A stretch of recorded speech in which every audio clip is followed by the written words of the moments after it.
The intention of today's khutbah is to actually share with you part of just one ayah that belongs to Surah Al-Hadid. But in order to share some lessons from this ayah with you, I'd like to give you some context. This ayah belongs to the very middle of Surah Al-Hadid, and in the very middle of Surah Al-Hadid, Allah paints a scene of Judgment Day. Judgment Day is something that Allah talks about in many places in the Quran, and usually when He talks about it, He talks about people that are heading towards Jannah, the believers, and people that are heading towards the hellfire, the disbelievers. But this passage in particular is unique because Allah, instead of comparing believers to disbelievers, He compares believers to hypocrites. Allahumma la taj'alna minhum, may Allah not make us from them. But Allah, instead of comparing those who have faith as opposed to those who have no faith, is actually comparing people who have faith as opposed to people who thought they have faith, or pretended to have faith, or their faith was there but is of no value to Allah on the Day of Judgment. This is the munafiq. May Allah not make us from them. But this is why this passage is of particular importance, because it tells us many things about how not to end up in that scene on Judgment Day.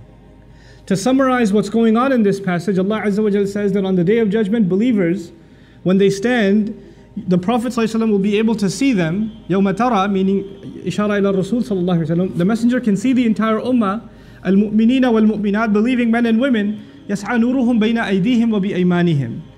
Their light is going to be coming out from right in front of them and from their right. What that means is, we have light coming from our hearts, from our chests, and we have lights coming out of our hands. Why is that important? Because your iman and my iman, if it's sincere, if my faith is sincere to Allah, and my belief was strong, it actually turns into light on Judgment Day. And that faith made me act in a certain way. Those actions that I took turn into light on Judgment Day, the actions of my hand. So you have two torches on Judgment Day. The Day of Judgment is dark. It's this long walk to Jannah. And you're going to need light to get there. Some people are going to have exhaustive light. Their light is so stretched that the Prophet ﷺ would describe that it could go from one city to another. It's that big of a light. Other people have such weak light, they still have it, but it's so weak they can barely see the next step that they're taking.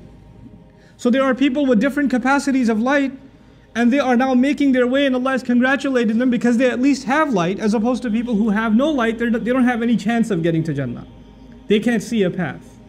And so Allah says, بُشْرَاكُمُ الْيَوْمْ جَنَّاتٌ تَجْرِي مِنْ تَحْتِهَا الْأَنْهَارُ خَالِدِينَ فِيهَا. Congratulations to all of you, of gardens at the bottoms of which rivers are flowing. It's right ahead of you. Keep walking, keep going, keep going. But then in the next ayah, Allah describes a group of people that also get up on Judgment Day, and they notice they have no light, and they're in the middle of the dark. And they see far ahead, and they see, if you can imagine this scene, there's complete pitch black darkness, and there's a group of people that seem to have some torches with them. You don't even see them, you just see some lights flickering. So you realize, I better catch up with them, because those lights are getting dimmer. So these hypocrites wake up in this dark scene on Judgment Day, and they try to run and catch up to the believers, because they have no light of their own. They wake up and they're in shock that they have nothing that can aid them. So يَوْمَ يَقُولُ الْمُنَافِقُونَ وَالْمُنَافِقَاتِ لِلَّذِينَ آمَنُوا انظُرُونَا نَقْتَبِسْ مِن نُورِكُمْ. The day on which hypocritical men and women are going to say to those who've believed, wait for us, hold on, look back towards us. We could get some of your light. نَقْتَبِسْ مِن نُورِكُمْ. Iqtibas literally means, in old days you had these torches with fires on top, and you can take your wood and you can kind of light up your own torch. So they figure, we can go borrow some of your light, it won't take anything away from yours. Hold on a second, help us out here. And then a voice is heard, قِيلَ إِرْجِعُوا وَرَاءَكُمْ. Go back behind yourselves, go turn back. فَالْتَمِسُوا نُورًا. Find some light. We're not going to help. The Day of Judgment is the day on which a mother doesn't care about her child. The day on which, father and son and brother and sister, this is all these relationships, تَقَطَّعَتْ بِهِمُ الْأَسْبَابِ. All relationships are cut. So who's going to care about who? I just need to get to my Jannah, mind your own business. I'm not even turning back. Go back and find some light yourself. And the idea of going back actually is sarcasm also. Go back to this world. Because on Judgment Day, if you don't come on Judgment Day with light, you can't get any. The only way to gain that light was in this world. فَالْتَمِسُوا نُورًا. So now they still try to catch up, because they don't want to hear it, right? So they're still trying to catch up. And as they get closer and closer to the believers, فَضُرِبَ بَيْنَهُمْ بِسُورٍ لَهُ بَابٍ. A massive, gigantic wall is dropped between them. which happens to have a door. And the door, inshallah, maybe some other time we'll talk about. But Allah says a massive giant wall is dropped between these two groups. So even if they were going to try to catch up, now they can't.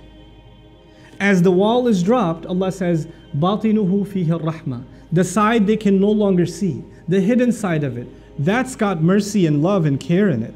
وَظَاهِرُهُ مِنْ قِبَلِهِ الْعَذَابِ. And right behind it, approaching them is punishment. So not only were they in the dark, now there's a massive wall, you got nowhere to go, and when you look back, there's punishment coming at you. They're about to be crushed.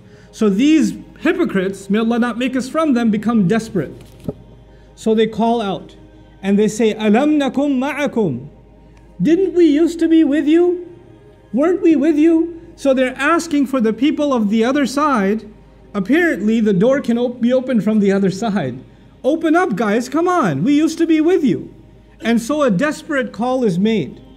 This is important before we go any further. This is actually the reason I chose these ayat for today's khutbah. This wording, أَلَمْ نَكُمْ مَعَكُمْ. Weren't we with you? The idea is that these people on Judgment Day that are standing on the wrong side of the wall, that are in desperate situation, that have no light of themselves, actually assumed that they belonged among the believing community. They were very confident about that. So much so that they're citing it even on Judgment Day. We used to be among you. We prayed with you, we did business with you, we were friends with you, we were family with you, we were cousins with you. We went to the same college, university. We're all the same, guys.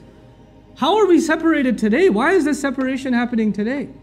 And from the other side, this time, now that they feel safe, once the wall is dropped, not only do these people get overly terrified, the people on the other side feel far more secure, so they're not in a rush anymore. Because now it's totally safe.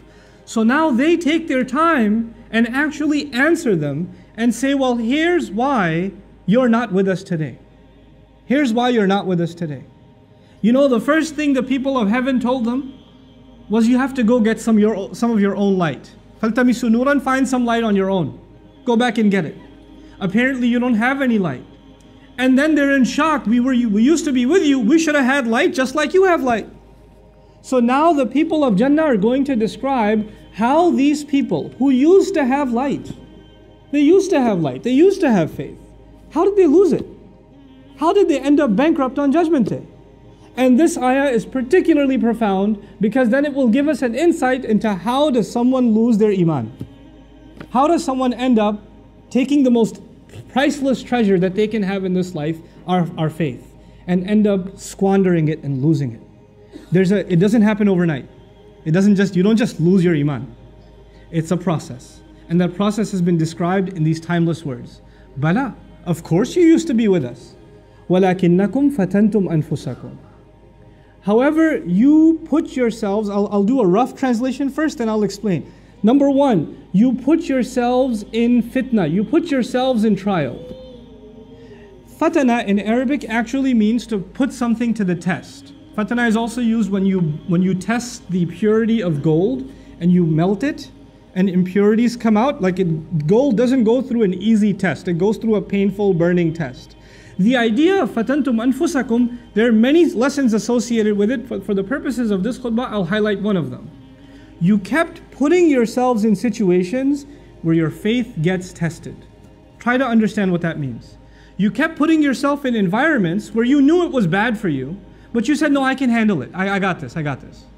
You kept surrounding yourselves with friends that would do bad things, say bad things, see bad things, go to bad places, but you said, I'm not like them, I'm just trying to help them. And you kept going back into those environments. You kept getting into gatherings and places and situations. You kept putting yourselves in those places assuming that it will not have any effect on you. It'll affect everyone else, but it won't affect you. The first step wasn't that these people just became disbelievers. It was actually bad company. They put themselves in questionable circumstances. And they assume that it's not going to have an effect. When you are, I'll give you a silly example, but it'll get the point across. If people do a lot of cooking at home, especially if you're a desi household, you do a lot of cooking at home, the home smells like a lot of masala. But if you live there, you don't smell it. When somebody else walks in, especially if an Arab walks into your house, they feel like they're in some contaminated zone. It hits them really hard. But a couple of hours later, they're like, it's just oxygen now. You understand? When you first put yourself in a bad environment, you might feel it. You might feel, this isn't good. This is going to mess me up. I don't think I should be here. Your heart will feel uncomfortable. But if you keep putting yourself in that situation over and over and over and over again, guess what? It doesn't bother you anymore. Somebody who smells, stands next to a smoker for the first time is coughing and their eyes are burning. But if they start smoking themselves a year later, that just becomes their oxygen. They can't even breathe normally without smoking. It changes them altogether.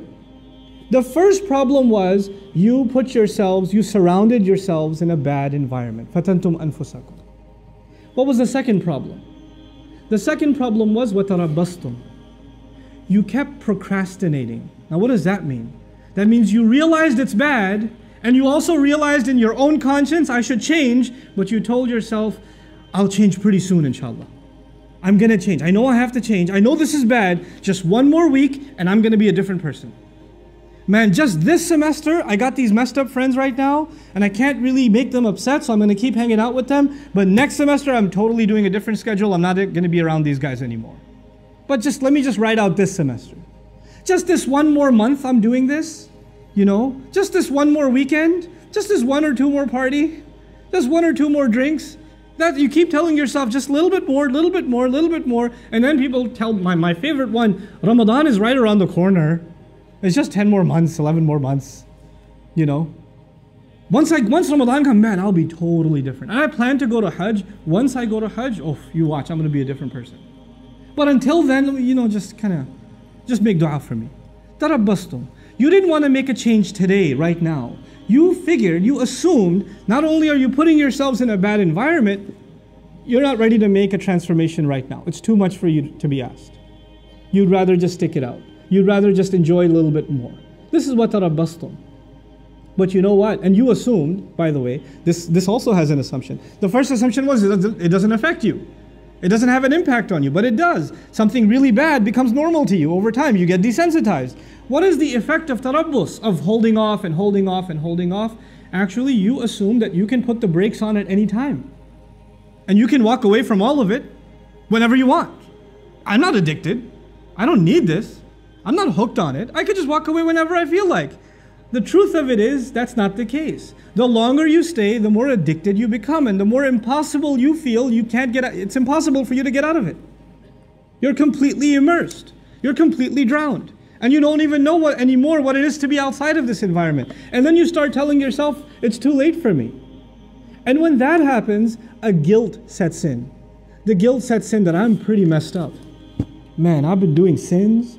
I've been in this bad environment. I should have made tawbah a long time ago, but it's too late for me. And nobody likes to feel bad. Nobody likes to feel guilty. And then shaitan comes and says, why do you feel guilty? You don't have to feel guilty.